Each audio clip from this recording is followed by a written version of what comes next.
12월 3일 12월 첫째 주일 새벽 예배 우리 하나님 앞에 드리시겠습니다. 고마우신 하나님 아버지 감사합니다.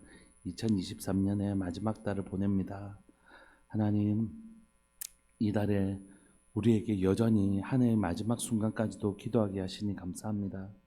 하나님, 기도가 하나님의 은혜를 구하고 하나님의 뜻을 구하고 하나님의 능력을 구하는 기도가 우리의 하나님의 피난처가 되는 것을 고백하고 주님이 바로 우리의 피난처 되신 것을 고백합니다. 사랑하는 하나님 아버지, 기도하게 하셔서 그 기도의 그늘 아래서 보호받게 해주시니 감사합니다. 사랑하는 교회가 또 사랑하는 우리 성도들 모두가 그 그늘 아래서 보호받는 공동체 되게 하여 주시고 그 삶이 주님의 날개 아래 보호받는 공동체 될 수 있도록 주님 도와주옵소서. 골로새서의 말씀으로 하나님의 복음의 하나님 참 의미를 우리가 깨달아 알게 하여 주시고 그 복음을 오늘 또 누리며 전하는 복된 삶을 살아낼 수 있도록 은혜 내려 주옵소서.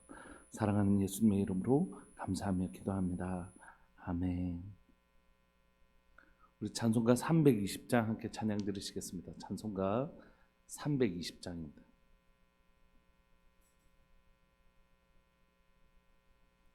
찬송가 320장입니다.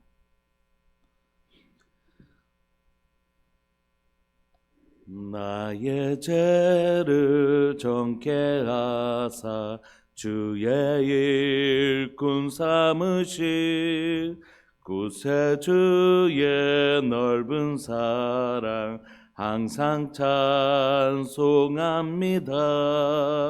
나를 일꾼 삼으신 주 크신 능력 주시고 언제든지 주 뜻대로 사용하여 주소서.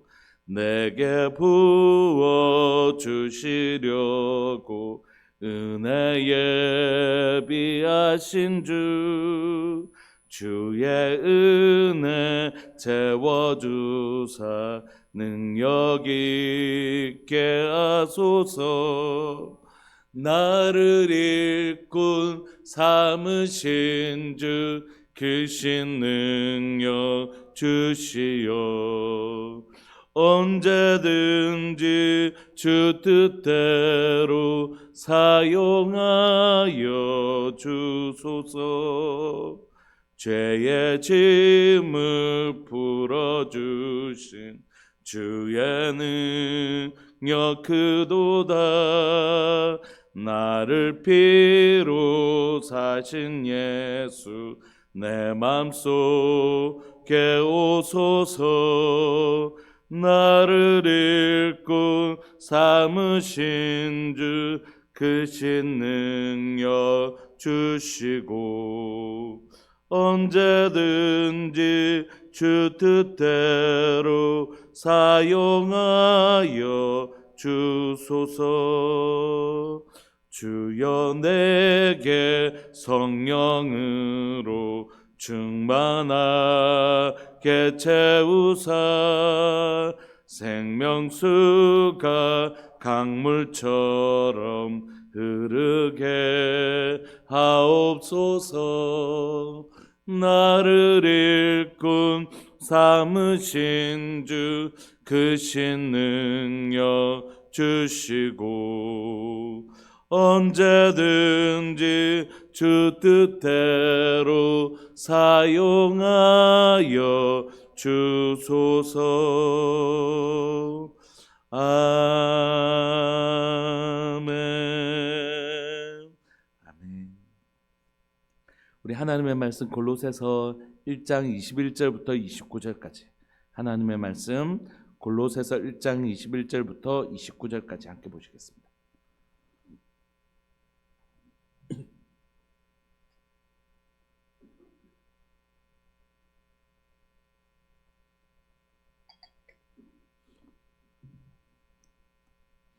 우리 한 목소리를 읽으실까요? 21절부터 29절까지 시작. 전에 악한 행실로 멀리 떠나 마음으로 원수가 되었던 너희를 이제는 그의 육체의 죽음으로 말미암아 화목하게 하사 너희를 거룩하고 흠없고 책망할 것이 없는 자로 그 앞에 세우고자 하셨으니 만일 너희가 믿음에 거하고 터 위에 굳게 서서 너희 들은 바 복음의 소망에서 흔들리지 아니하면 그리하리라. 이 복음은 천하 만민에게 전파된 바요 나 바울은 이 복음의 일꾼이 되었노라. 나는 이제 너희를 위하여 받는 괴로움을 기뻐하고 그리스도의 남은 고난을 그의 몸된 교회를 위하여 내 육체에 채우노라. 내가 교회의 일꾼 된 것은 하나님이 너희를 위하여 내게 주신 직분을 따라 하나님의 말씀을 이루려 함이니라. 이 비밀은 만세와 만대로부터 감추어졌던 것인데 이제는 그의 성도들에게 나타났고 하나님이 그들로 하여금 이 비밀의 영광이 이방인 가운데 얼마나 풍성한지를 알게 하려 하심이라. 이 비밀은 너희 안에 계신 그리스도시니 곧 영광의 소망이시니라. 우리가 그를 전파하여 각 사람을 권하고 모든 지혜로 각 사람을 가르침은 각 사람을 그리스도 안에서 완전한 자로 세우려 함이니 이를 위하여 나도 내 속에서 능력으로 역사하시는 이의 역사를 따라 힘을 다하여 수고하노라. 아멘. 사도 바울은 골로새 교회를 향해서 예수 그리스도 복음을 받아들이게 되면 그 안에 어떤 변화가 일어나는지를 두 가지를 가지고 얘기해요. 하나는 자신을 향하여, 또 하나는 세상을 향하여. 21절에 보시면 전에는 악한 행실로 멀리 떠나 마음으로 원수가 되었던 너희를 이렇게, 전에는 악한 행실로 말미암아 죄로 말미암아 하나님과 뭐가 되었냐면 단절된 것이에요. 그래서 하나님과 뭐가 되었냐면 원수의 관계가 되었다 이렇게 얘기합니다. 그럼 자 한 번만 봐주시겠습니까? 우리가 기도학교 할 때 이거 많이 배웠죠. 성경에서 생명, 죽음이라고 할 때 이건 절대 우리의 육체의 상태를 의미하는 게 아닙니다. 내가 숨을 쉬고 있냐 숨을 안 쉬고 있냐 뭐 이런 의미가 아니고 성경에서 분명히 말하는 생명과 죽음의 문제는 생명의 근원과 연결되어 있을 때를 생명, 생명의 근원과 단절되어 있을 때를 죽음 이렇게 얘기합니다. 모양 보고 결정하지 않고 나무가 있으면 가지가 붙어 있을 때 우리는 살아있네 이렇게 얘기합니다. 그러나 그 가지가 끊어져 있으면 죽음 이렇게 설명하죠. 그래서 그 가지에 지금 당장 열매가 없더라도 가지가 나무와 붙어 있으면 그 가지는 살아있기 때문에 반드시 열매를 맺게 되죠. 그러나 지금 이렇게 사과가 이렇게 예쁘게 맺혀 있어도 가지를 잘라내면 조금 있으면 이 사과는 쭈글쭈글해서 사라지고 없어집니다. 왜냐하면 이건 죽었기 때문이죠. 그래서 가지에 사과가 달려있다 할지라도 이게 나무에서 분리되어 있으면 이 사과가 모양은 그대로 살아있는 것 같아 보이지만 좀 있으면 쭈글쭈글해서 없어질 걸 우리가 아는 것이죠. 성경은 생명의 근원과 붙어있는 상태를 생명의 근원 대신 하나님으로부터 단절된 상태를 죽음 이렇게 얘기합니다. 그래서 우리가 죄를 지었을 때 아담이 하나님으로부터 쫓겨나고 단절되었잖아요. 더 이상 하나님과 인격적으로 교제하고 하나님과 더불어 사귐을 누릴 수 있는 그런 상태가 아니라 쫓겨난 상태잖아요. 이런 상태를 뭐라고 하냐면 죽음이라고 하는 것입니다. 그래서 너는 정경 죽으리라 했는데 안 죽었잖아요. 900살 넘도록 살았잖아요. 그 나중에 죽기는 죽었으니까 뭐 죽은 거지. 그게 아니라 그 육체가 흙으로 사라지는 것은 그 순간이었지만 진짜 죽는 순간은 언제였다고요? 아담이 육체로는 살았지만 하나님과 단절되는 순간, 에덴에서 쫓겨나는 그 순간이 죽음이었고, 나무 가지에서 사과가 단절되었을 때 쭈글쭈글해지고 사라지는 시점이 아니라 단절되는 순간, 몸은 그대로 있을지라도 모양은 그대로 있을지라도 단절되는 순간이 바로 죽음입니다. 그러므로 아담도 하나님과 단절되는 순간 죽은 것이고 그가 쭈글쭈글해서 흙으로 사라지고 없어진 것이죠. 우리가 전에는 그런 존재였다는 것이에요. 죄로 인하여 하나님과 단절된 존재. 그랬던 우리를 다시 하나님께서 우리로 뭐하게 하시려고요? 생명 주시려고요. 그러면 하나님께서 우리에게 다시 생명 주시려고 하면 우리에게 죽음을 가져다 주었던 원인, 그 원인을 해결하셔야 됩니다. 그게 뭐죠? 죄죠. 죄를 해결하셔야지 우리가 다시 생명을 얻을 수 있는 것이, 그게 바로 십자가에서 대신 죽어주심, 대속제물로 대신 죽어주심. 그래서 하나님은 공의로우신 분이, 사랑이 많으신 분이시기도 하지만 공의로우신 분이시기 때문에 너 죄 없어 이렇게 하실 수 없다는 것이. 공의로움은 무엇입니까? 재판관이신 하나님에게서, 재판관이라는 신분에서 나오는 하나님의 성품이죠. 그냥 죄 없다 이렇게 하실 수 없고, 반드시 하나님은 죄에 대한 삭을 지불하시고 나서만 용서하실 수 있습니다. 그게 뭐죠? 죄 삭은 사망. 그래서 우리의 죄를 사시기 위해서는 우리가 반드시 죽음을 당해야 되는데, 우리가 죽음을 당하면 우리는 소멸되고 없어지잖아요.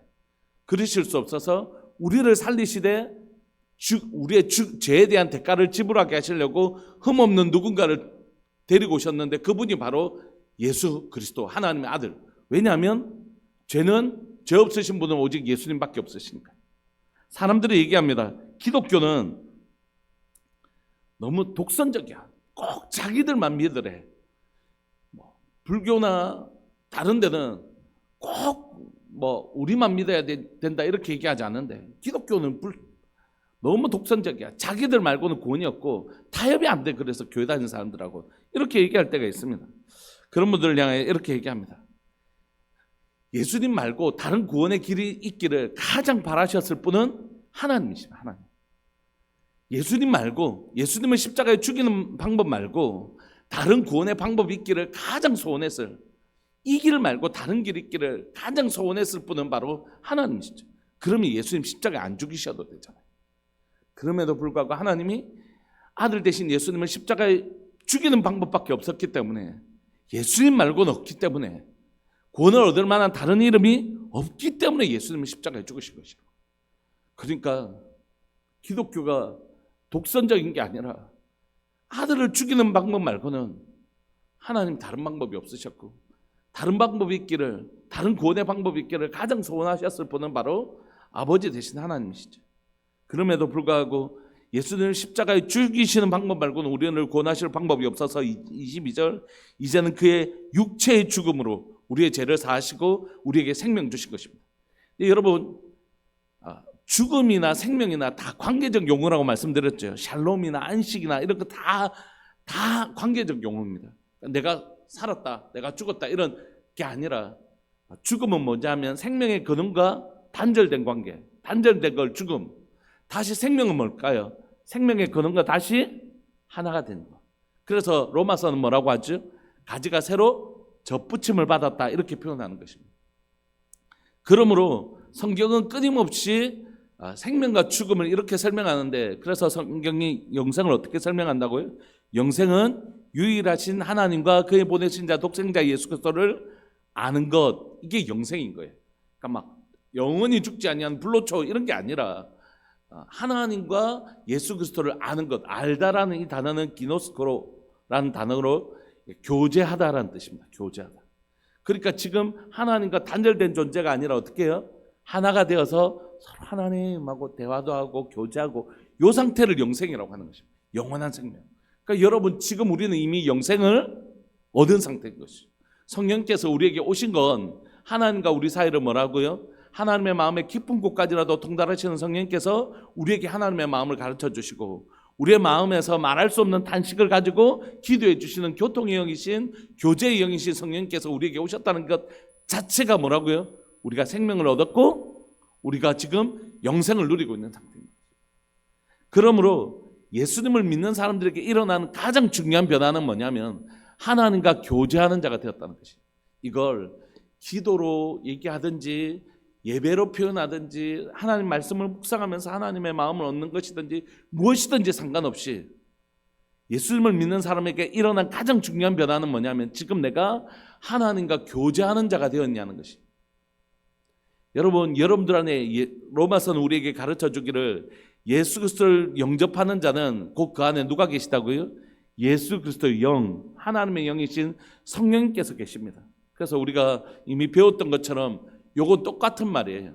예수님 믿습니까? 이렇게 물을 때 예, 예수님 믿습니다. 이렇게 대답할 수도 있지만 어떻게 해요? 제 안에 성령님이 계십니다. 이렇게. 똑같은 말이라고. 예수님을 믿는다는 것과 내 안에 성령님이 계시다는 말은 똑같은 말이라는 것이. 성령께서 내 안에 오셔서 생명의 영이신 성령께서 내 안에 오셔서 하시는 일이 뭐라고요? 하나님과 우리를, 예수님과 우리를 교제케 하시는 교통의 영이시죠.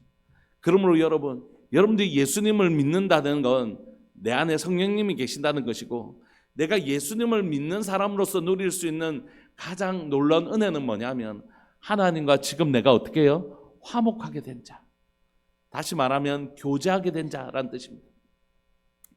여러분, 예수님을 믿는 사람들에게 두 가지, 오늘 본문에 두 가지 권세가 있는데, 하나는 뭐냐면 교제권이고, 하나님을 향하여서는 그리스도인이 뭐를 가지고 있냐면 교제권을 가져요.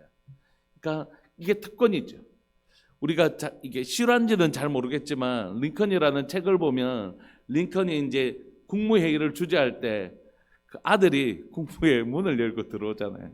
우리 문화하고는 좀 다르긴 하지만 그 아이가 들어오니까 국무회의를 잠시 중단시키고 아이 이야기를 이렇게 들어줬다는 얘기죠. 그게 뭐냐면, 누가 감히 그렇게 들어올 수 있겠어요? 다 보디가드나 그 앞에 있는 다 걸리고 못 들어오죠. 그 보안 시설이, 보안이 얼마나 중요한데. 근데 그 누구만요?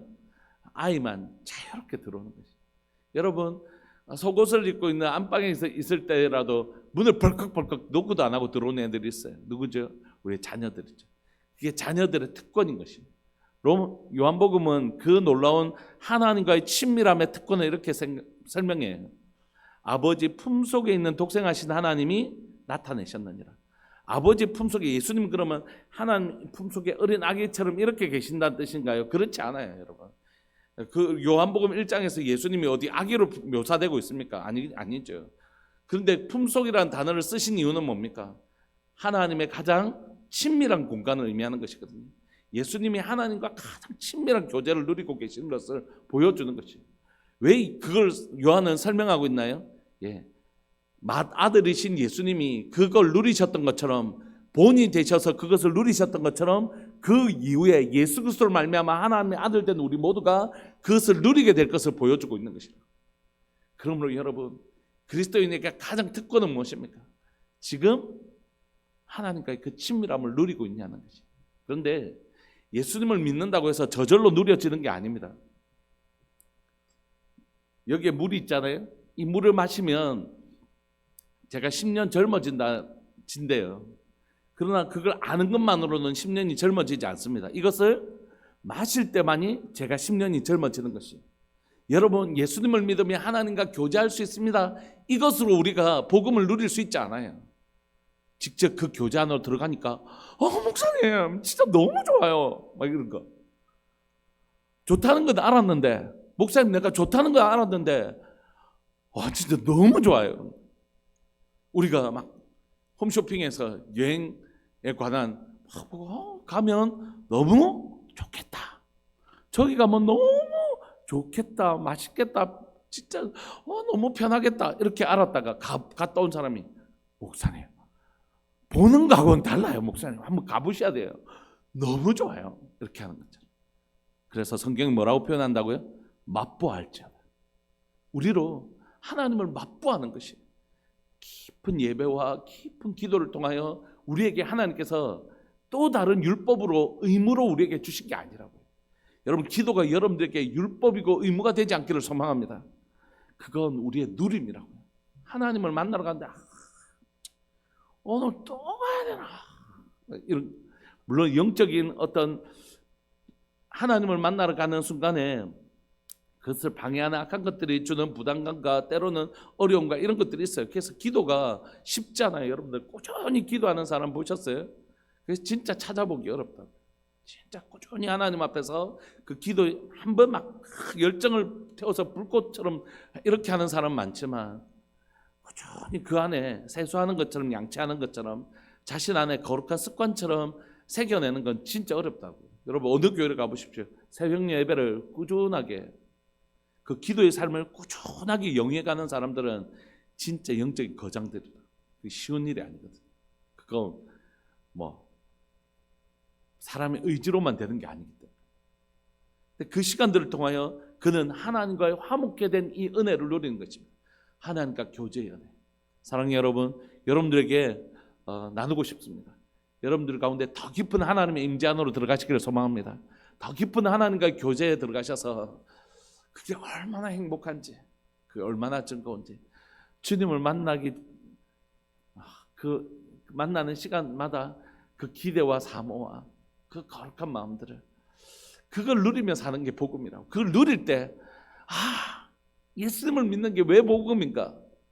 나중에 죽어서 천국 가니까, 지금은 잘 모르겠지만 천국 가면 그때서야 그게 복음인지 알겠구나, 이게 아니라 복음은, 영생은 지금 누리는 것이라. 지금 하나님과 누리는, 하나님과 교제하며 누리는 그 친밀한 삶, 그게 복음이라고. 주님과 함께하는 게 얼마나 행복한지 누릴 때 그때 비로소 그가 이렇게 얘기하죠. 복된 소식입니다. 예수님을 믿으면 하나님이 내 아버지 되시는, 하나님이 내 아버지 되시는 이 복음이 내게 지금 누려지고 있는 것이에요. 예수님 믿는데 나중에 천국 간다고 하니까 교회를 다니지, 진짜 교회 다니니까 너무 힘들다. 물론 신앙생활이 야곱이 돌베개 배고장 같은 그런 측면이 있긴 하지만, 그럼에도 불구하고 우리 가운데 하나님을 만나는 그 기쁘고 놀라운 걸 경험하지 못하니까 복음이 능력이 되지 않는 것이라. 오늘 여러분들 안에 복음이 복음으로 아는 것 말고 고백되어지기를 소망합니다. 목사님, 너무 좋아요. 가보니까 너무 좋아요. 목사님, 너무 행복해. 하나님과의 깊은 임재 안에. 여러분, 그런 은혜가 우리에게 있기를 소망합니다. 사도 바울은 한 번도 만나지 못했던 이 골로새 성도들을 향하여 너희들이 복음으로 말미암아 이 행복한 교제를 누리기를 원한다고 간절히 소망하고 있는 것입니다. 그래서 23절, 만일 너희가 믿음에 거하고 터 위에 굳게 서서 너희 들은 바 복음의 소망에서 흔들리지 아니하면 그러하리라. 너희들이 계속해서 이 복음 안에서 자라가기를 원한다는 것이, 하나님과 화목해 되어서 너희들 안에 흠없고 책망할 것이 없는 자로 계속 자라가기를 원한다는 것이, 복음 안에서 너희들이 계속 이렇게 자라가기를 원한다는 것이, 그걸 위해서 내가 복음의 일꾼 되었다는 것입니다. 그래서 예수님을 믿는 사람은 첫 번째 자신이 복음을 체험하는 것입니다. 복음을 체험한다는 건 예수님이니까 망사에 형통되더라 이게 아니라, 예수님 믿으니까 하나님을 경험하게 되는 사람, 이게 복음이라고요. 하나님이 너무 좋더라는 것이, 하나님 내 곁에 계시고 내 아버지 되신 게 너무 행복하고 좋더라는 것이, 이게 복음입니다. 이게 복음을 누리는 삶이에요. 그걸 계속 누려라. 그래서 너희들이 흔들리지 않도록, 흔들리지 않은 이 믿음에 굳게 서서 자라가라. 그리고 그 다음에 행해야 될 게 뭡니까? 복음을 전해라는 것입니다. 이 복음의 놀라운 소식을 듣고 누리게 되면, 이 좋은 소식을 목사님도 한번 가보세요. 그 진짜 좋아요. 막 그 사람이 뭐 홈쇼핑에서 돈을 받은 것도 아닌데 막 자기가 막 자랑하고 싶어서 견디질 못하는 거죠. 목사님, 내가 어디 그 음식 먹어봤는데 진짜 맛있더라고요. 목사님도 한번 기회되면 가보세요. 이렇게 우리가 음식이나 여행이나 이런 것들도 너무 가보고 좋으면 시키지도 않았는데 저절로 자랑하잖아요. 복음도 마찬가지입니다. 내가 받은 복음이 진짜일 때 시키지 않아도 전하게 되는 것이. 그런데 내가 그 복음이 복음인 줄 누리지 못했기 때문에 이 전하는 것이 이렇게 어려운 것이라고. 내 가운데 복음을 들은 것이, 내가 누리고 있는 이 복음이 너무 좋으면 니도 한번 가봐봐. 진짜 좋다. 예수님 한번 믿어봐봐. 그 주님이 나와 함께 하시는 그 기쁨이 말로 할 수 없대니 니 한 번만 해봐봐 라는 복음이 저절로 전해지는 일이 일어나는 것이. 그러니까 내가 복음이 체험되어져야지, 복음이 복음으로 내 가운데 만나져야지, 하나님을 만나는 기쁨과 즐거움이 있어야지 그때 이 복음을 자랑할 힘이 생기는 것이. 그 사람이 누구냐면 바로 사도 바울이었습니다. 그리고 너희들도 이제 이 복음 전하는 자로 살아라고 얘기하는 것입니다. 나는 이제 너희를 위하여 복음 전하는 것이 쉬운 일이 아니에요. 복음 전하는 일이 너무 힘들고 어렵지만, 이 복음을 이 복음 전하는 이 고통들을 다 감내하고 복음을 전할 수 있는 힘은 뭐냐면 바로 내 안에 있는 기쁨이라는 것이, 내 안에 있는 이 놀라운 감격이라는 것이. 그래서 사도 바울이 그렇게 고백합니다. 만일 너희가 믿음에 거하고 터 위에 굳게 서서 너희 들은 바 복음의 소망에서 흔들리지 아니하면 그렇게 자라게 될 것이다. 이 복음을 천하 만민에게 전파된 자요, 나 바울은 이 복음의 일꾼이 되었다. 나는 이제 너희를 위하여 받는 괴로움을 기뻐하고 그리스도의 남은 고난을 그의 몸된 교회를 위하여 내 육체에 채워놓으라. 그러니까 사도 바울이 얘기해요. 복음 전하는 일은 고난이고 고통이고 힘든 일이다. 그럼에도 불구하고 이 일을 하는 이유는 뭐냐면, 예수님이 내게 이 생명 주시려고 뭘 경험하셨죠?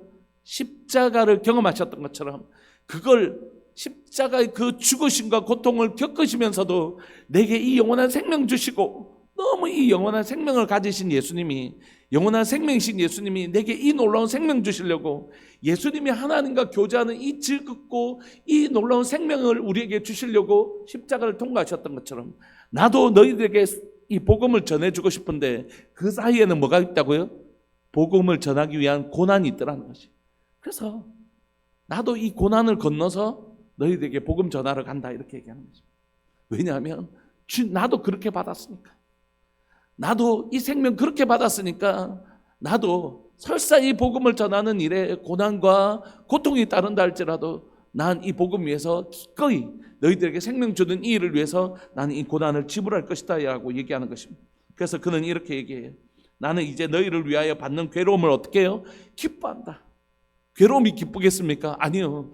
이 괴로움을 통과하고 그들이 얻게 되는 그 놀라운 생명을 보면서 기뻐하는 거죠. 그리고 그리스도의 남은 고난을 그의 몸된 교회를 위하여 내 육체에 채운다. 여러분, 그리스도가 남은 고난이 어디 있습니까? 완전히 다 이루셨는데 그건 뭡니까? 그리스도의 고난이 부족했다는 뜻이 아니라 그리스도께서 이 땅에 받은 고난의 목적이 뭡니까? 구원하시기 위함이죠. 그래서 그 복음 전하는 일에 필요한 고난이 있다면 내 육체에 채우기를 원한다고 고백하는 것이죠. 너희들이 구원만 얻을 수 있다면 내가 그리스도의 남은 고난을 그의 몸된 교회를 위하여 내 육체에 채우는 사람, 그리스도의 남은 고난을 그의 몸된 교회를 위하여 내 몸에 채우는 사람, 그 사람이 진짜 그리스도입니다. 여러분, 교회라는 단어를 여러분들이 정말 사랑하고 아끼셨으면 좋겠다고 생각해요. 오늘날 교회라는 단어를 너무 사랑하지 않으신다고 생각합니다. 여러분, 교회를 향하여 교회를 아프게 하지 마십시오. 교회는 누구냐면 바로 여러분들이시고 저고 우리 공동체가 바로 교회입니다. 건물이 아니잖아요. 그 공동체를 상하게 하는 일이 얼마나 무서운 일이냐면 예수님의 몸을 다시 한 번 더 칼과 창으로 찌르는 일. 예수님의 몸이 교회라면서요. 교회를 아프게 하는 건 다시 예수님의 몸에 칼과 창을 찌르는 것과 똑같은 것이에요. 그러니까 이 교회가 얼마나 사랑스러운 단어인지 모릅니다. 사도 바울은 복음을 받은 자는 그렇게 살지 않고 어떻게 해요? 오히려 그리스도의 몸을 위하여 그 고난을 자신이 당한대. 내가 이렇게 고난을 받아서 예수님의 몸된 교회가 복음 안에서 건강하게 자랄 수 있다면 그 고난받기를 나를 위하여 피 흘려주신 예수님의 그 고난을, 그 십자가의 고난을 생각하면서 내 몸이 상하는 것이, 내 마음이 상하는 것이 훨씬 더 감사한 일인 거죠. 저는 천국에 가면 꼭 하고 싶은 게 한 가지 있습니다. 그건 뭐냐면 예배를 드릴 때마다 하나님이 허락해 주시면 예수님 발을 꼭 씻어드리고 싶은 마음이 제 마음에 좀 있어요. 예수님 발 씻어드리고 싶다. 사랑하는 우리 주님 발 한번 씻어드리면 좋겠다. 그거 허락받으면 그렇게 살았습니다.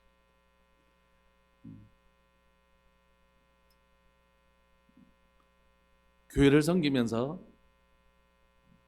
이 그리스도의 몸된 교회가 상처받지 않기 위해서 창이 들어오는데 그 몸 상할까 봐 얼른 자신의 몸을 그 대신에 갖다 대는, 사랑하는 우리 주님의 몸이 상할까 봐 얼른 내 몸을 그 몸에 갖다 대는, 그게 그리스도의 사랑을 경험한 자의 태도라는 거지.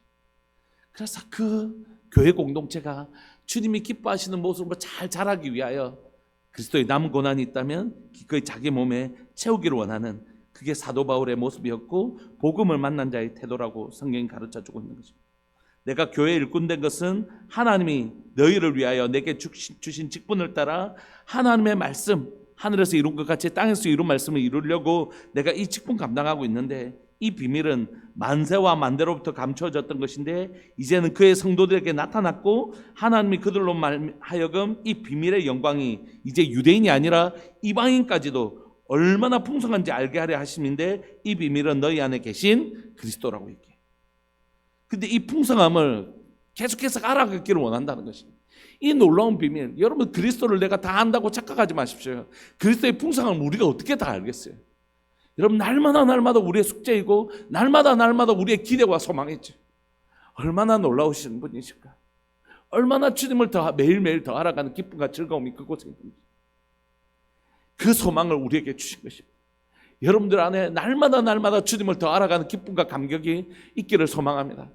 근데 그게 이방인에게까지 라는 뜻은 무슨 뜻이냐면 제한이 없으시다라는 것이. 여러분, 나 같은 자에게도 찾아오신 복음이라는 것이, 나 같은 자에게도 찾아오신 그 복음이 내게 소망이 되시고 내게 하나님 정말 그 풍성함의 소망이 되어 주셨습니다. 우리가 그를 전파하여 각 사람을 세우 권하고 모든 지혜로 각 사람을 가르치면 각 사람을 그리스도 안에서 완전한 자로 세우려 함이니 내가 그것을 경험한 사람은 또 그 사람에게 이 놀라운 복음의 선물을 나눠주고 싶은 것입니다. 이를 위하여 나도 내 속에서 능력으로 역사하시는 성령의 역사를 따라 힘을 다하여 수고하노라. 여러분, 하나님의 역사는 다차원 방정식입니다. 우리는 너무 성경을 모두 다 1차 방정식으로 이해하는데, 목사님 그럼 하나님이 다 알아서 하시는데 저는 가만히 있어도 돼요? 어차피 예수님 믿는 사람 복음 내가 안 전하도 믿을 사람은 어차피 다 믿는 거잖아요. 그런 게 아닙니다. 그런 1차 방정식이 아니에요. 하나님 어떻게 일하시냐면, 하나님이 주권을 가지고 행하시지만 하나님이 우리를 통하여 역사하십니다. 그러니까 하나님과 우리의 깊은 인격적인 관계를 통하여 하나님이 역사하시죠. 그래서 내 안에 역사하시는 성령의 역사로 말미암아 그 영혼이 구원을 받지만 누구를 사용하실까요? 그 영혼을 사랑하시는 하나님의 마음을 저에게 부어주셔서 저를 통하여 그 영혼을 구원하시는 것입니다. 그럼 이거 누구의 역사입니까? 하나님의 역사죠. 그렇지만 우리는 하나님이 행하셨습니다라고 얘기하고, 하나님 우리를 향해 뭐라고 하죠? 착하고 충성되었다고 칭찬해 주시죠. 우리는 이 일이 하나님이 하신 것인 것을 알아서 하나님께 영광을 돌리고, 하나님은 아니야, 네가 수고했어라고 하시면서 넌 착하고 충성된 종이야, 내가 너에게 상 줄 거야, 이렇게 말씀하시는 거예요. 말씀을 마무리하고 싶습니다. 여러분, 우리에겐 두 가지 권세가 있습니다. 하나님을 향하여서는 교제권, 세상을 향하여서는 통치권이 있습니다. 통치라는 건 막 무기를 들고 너희들 우리 앞에 복종해, 막 성령의 역사, 막 너희들 다 막 잠잠해, 이런 게 아닙니다. 예수님이 이 땅을 다스리시는 방법은 십자가에 죽으십니다. 교회가 이 땅을 변화시키는 방식은 한 번도 군화와 칼로 하지 않았어요. 십자군 전쟁이라는 말도 안 되는 방법으로 유럽을 점령한 적이 있었습니다. 그래서 어떻게 된 줄 아십니까? 그 지역에는 오늘날도 복음이 잘 안 전해집니다. 십자군 전쟁이 있었던 유럽은 아직도 동유럽 쪽은 복음이 못 전해집니다. 중앙아시아 쪽은. 십자가는 그들에게 정복의 상징이고, 십자가의 죽으심 희생의 상징이 아니라 정복의 상징이기 때문에 오늘날에도 복음이 십자군 전쟁이라는 깊은 상처 때문에 안 전해지는 것입니다. 우리가 일본에 대하여 시간이 지났지만 여전히 일본과의 관계가 어려운 것처럼, 복음은 그게 아니죠. 자기 희생을 기반으로, 하나님이 우리를 구원하시려고 하시는 건 자기 희생을 기반으로 한 것입니다. 복음은 늘 그렇게 나는 것입니다. 우리의 희생을 기반으로 온 땅이 땅끝까지 복음 전하며 그리스도의 남은 고난을 내 몸에 채우는 방식으로 복음이 전해졌습니다. 우리에게는 이 두 가지 특권이 있습니다. 하나님과 언제든지 깊이 교제하고 그분의 은혜를 누릴 수 있는 특권, 또 하나는 그리스도의 그 심장을 가지고 이 놀라운 은혜를 누리고 이 공급을 받으면서 땅끝까지 복음을 전하며 세상을 바꿀 수 있는 특권을 가지고 있는 것입니다. 사랑하는 교회가 이 특권 누리는 교회 되기를 소망합니다. 하나님과 깊은 교제 안에 내가 하나님의 백성 된 것을 누리되 그리스도의 그 간절한 마음을 배워서 땅끝까지 복음을 전하는 교회. 우리의 연구 목표인 영혼 구원하여 제자 삼아내는 것, 그리고 그 사람이 또 다른 영혼을 섬기는 일, 이게 그리스도의 놀라운 사명이고 교회의 놀라운 사명인 것을 고백합니다. 시간 우리 통성으로 한번 기도하실까요? 사도 바울이 골로새 교회를 향하여 복음이란 이런 거야, 너희들 복음 때문에 하나님과의 화목을 누렸으면 좋겠어. 또한 동시에 너희들이 누리게 되는 큰 놀라운 복음의 감격에 흠뻑 젖어들 때 이 복음을 필요로 하는 영혼들을 위하여 어떠한 고난이 있더라도 내가 지금 감옥에서 이 편지를 쓰는 것처럼 너희들에게도 감옥에 가든 한이 있을지라도 이 남은 고난을 내 육체에 채우는 한이 있더라도 복음 전하고 싶은 그 영혼에게 이 복음 전하고 싶은 그 거룩한 열망이 너희들에게 있는 참 복음 만난 사람이었으면 좋겠어 라고 골로새 성도들 향하여 이 편지를 쓰고 있는 것입니다. 시간 동성으로 한번 기도하실까요? 하나님, 우리 안에도 복음의 증거가 아마 복음 안다 이렇게 말로 하지 마시고 복음의 증거가 내 몸에서 나타나서 하나님과 화목을 누리고 그의 몸된 교회를 사랑하고 복음을 땅끝까지 전하게 되는 이 놀라운 소식을 전하지 않고는 견딜 수 없는 마음이 내 가운데 있는, 의무감이 아니라 사명감이 있는 이 거룩한 열정이 우리를 사로잡게 되는 복음의 증거가 우리에게 있게 해주십시오. 우리 통성으로 한번 기도하고 싶습니다. 주님, 복음의 증거가 내 삶에도 일어나게 하여 주옵소서. 사랑하는 주님의 이름을 크게 부르시면서 우리 기도하면서 나옵시다. 기도하시겠습니다. 주여, 살아계신 하나님 아버지, 역사하시는 하나님 감사합니다. 오늘 또 이 새벽에 우리를 부르시고 하나님 복음 안에 눈을 뜰 수 있게 주님 은혜 내려주셔서 감사합니다.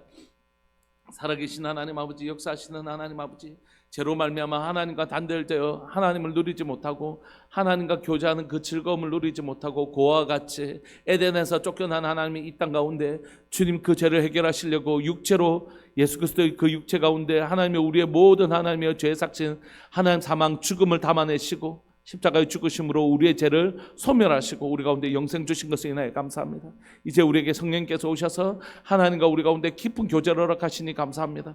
교회가 바로 이 깊은 교제, 생명, 기노스코, 하나님과 예수 그리스도를 아는 것, 깊은 맛보아하는 것, 그분과 교제하며 누리게 되는 삶, 이 화목해 되는 삶을 누릴 수 있도록 주님 도와주옵소서.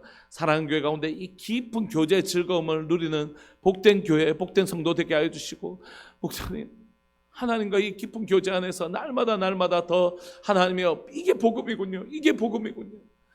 만사 형통되고 우리 자녀 잘 되고 부자 되고 이렇게 복음이 아니라 하나님을 매일매일 만나며 하나님과 날마다 교제하는 삶, 내 안에 계신 주님으로 말미암아 날마다 하나님을 누리는 삶, 이게 진짜 복음이군요. 복음을 간증하는 자들이 일어나게 하여 주십시오. 이 복음의 감격을 말하지 않고는 견딜 수 없는 감격이 우리 가운데 있게 하여 주셔서 하나의 복음의 감격이 복음의 간증이 될 수 있도록, 내게 찾아온 이 복음의 감격이 복음을 전하지 않고는 견딜 수 없는 복음의 전파자가 될 수 있도록 우리를 붙들어 주옵소서. 주님, 우리의 몸에 하나님 그리스도의 몸을 지키기 위하여, 교회를 위하여 그 남은 고난을 자신의 몸에 채우기를 기뻐했던 사도 바울처럼 하나님 우리 가운데 예수님의 몸된 교회를 사랑하고 아끼고 이 몸된 교회가 하나님 앞에서 바르게 자라기를 소망하는 마음들을 우리에게 있게 하시고, 끊임없이 하나님의 거룩한 복음의 확장을 위하여 하나님이여 복음 전하는 내 안에 하나님 능력으로 역사하시는 일을 따라 나도 온 수고를 다한다라고 고백했던 것처럼 하나님 내 안에 계신 성령님의 능력을 힘입어서 하나님 우리도 우리의 몸이 진이 다하도록 하나님 복음을 위하여 살아내는 교회, 그걸 위하여 살아내는 성도, 우리가 바로 그런 교회 될 수 있도록 주님 도와주옵소서. 하나님 오늘 이 시간 사랑하는 우리들 교회 모든 성도들 가운데 우리의 눈을 밝히사 복음에 눈뜨는 놀라운 역사 있게 하여 주시고, 복음을 화목을 누리는 자 될 뿐만이 아니라 하나님의 복음을 전하지 않고는 견딜 수 없는 감격과 기쁨과 하나님의 그 감격과 사명으로 하나님의 우리의 가슴이 불타오르는 우리들 될 수 있도록 주님 도와주옵소서. 주님 도와주옵소서. 그렇게 행하실 주님을 찬양합니다. 영광 받아 주십시오. 사랑하는 예수님의 이름으로 감사하며 기도합니다. 우리 한 번만 더 기도하고 싶습니다. 오늘 우리가 드리게 될 모든 예배를 주님 앞에 올려드리면서 그 예배가 뭐냐면 이 화목을 누리는 시간, 진짜 예배의 감격, 예배의 기쁨, 예배의 맛을 정말 누리는 우리의 모든 예배 되기를 원합니다. 두 번째는 우리의 기도가 필요한 지체들을 위해서 기도하고 싶습니다. 우리 유영재 집사님 기억하시고 기도해 주십시오. 차도가 어제 좀 있다고 들어서 너무 감사한 마음이 있지만 회복될 때까지 우리의 기도를 쉬지 않기로 약속해 주는 것이 교회가 그런 곳입니다.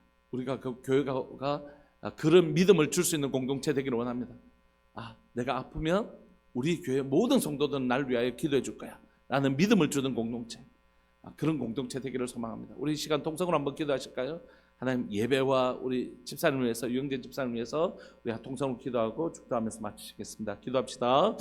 주여, 살아계신 하나님 아버지, 역사하시는 하나님 감사합니다. 12월 첫째 주 예배를 우리에게 허락하여 주시고, 하나님 2023년 하나님의 주일이 하나님 몇 번 남지 않았습니다. 사랑하는 하나님 아버지, 우리 가운데 이 예배를 주님 앞에 드리기를 원합니다. 하나님, 이 예배를 주님 앞에 드릴 때 주님이 기뻐하시는 예배 드리기를 원합니다. 주님이 이 예배를 드릴 때 하나님과 깊이 교제하는 화목을 누린 복음의 증거가 나타나는 예배 되기를 원합니다. 하나님, 예수 그리스도의 이름으로 나아갈 때에 진리와 성령으로 예배는, 진리와 영으로 예배를 드리는 것이 뭔지 배우기를 원합니다.